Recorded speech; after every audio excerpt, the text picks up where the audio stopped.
English senior announced.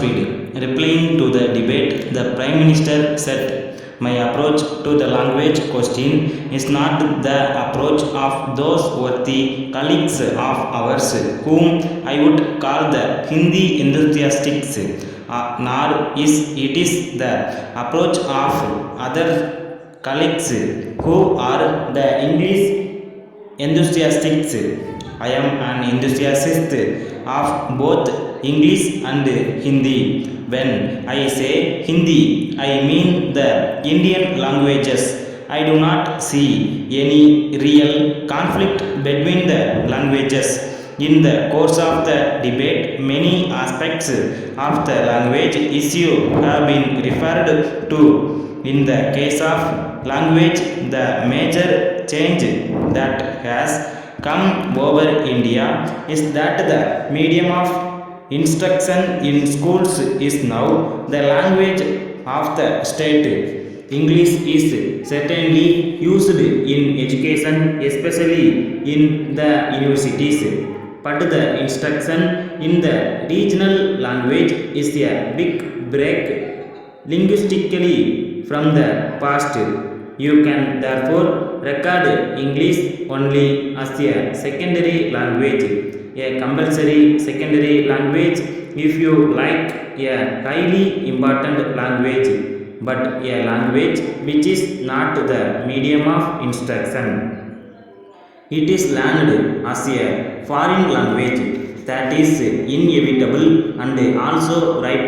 There are certain risks and dangers in the Indian languages developing a separateness.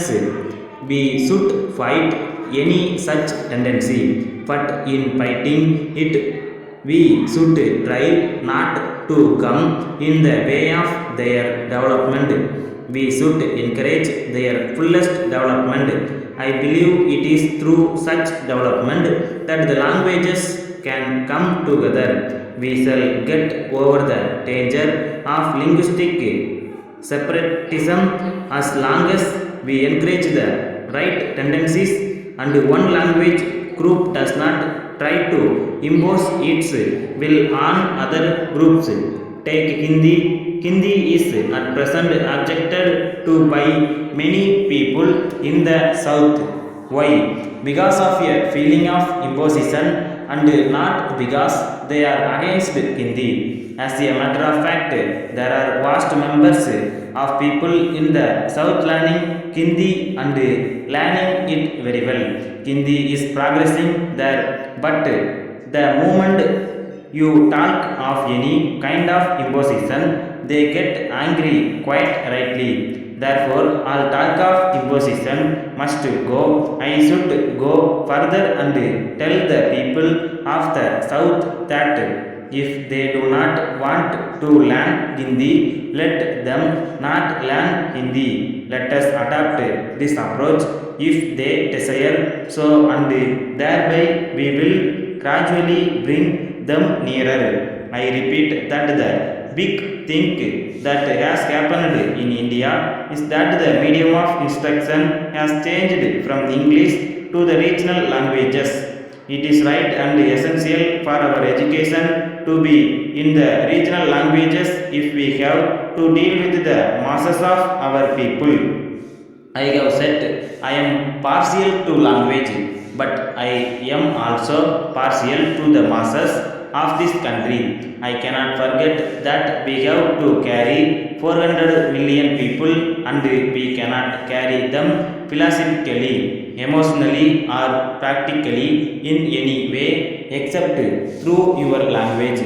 It is no good forgetting that it is the non English knowledging people who will decide the fate of India because they are the vast majority in this country. We have to encourage our languages and we have to conduct our education and work progressively in our languages in order to keep in touch with the people and to bring them into emotional contact with what is happening in the government and in the country.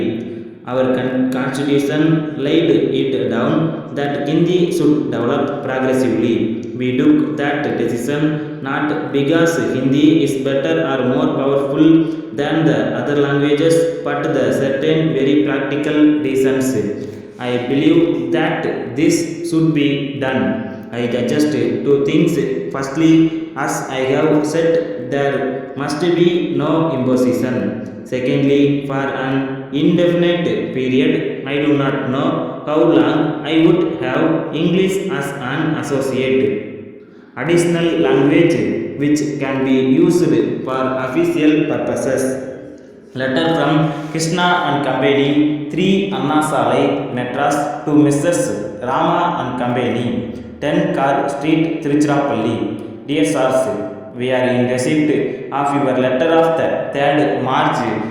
As you are aware, we have been manufacturing and selling domestic appliances for a long time. We are enclosing herewith a catalog of our goods and we shall be glad if you select the articles that you desire to purchase from us and places the necessary order with us.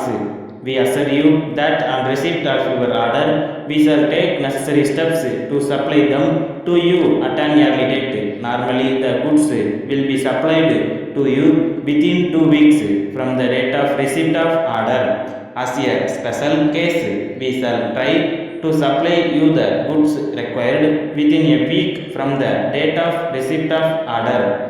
One of the terms and conditions of sale is that if any of the goods are found damaged or are not working properly, we shall be pleased to supply fresh ones in their places. Yours faithfully.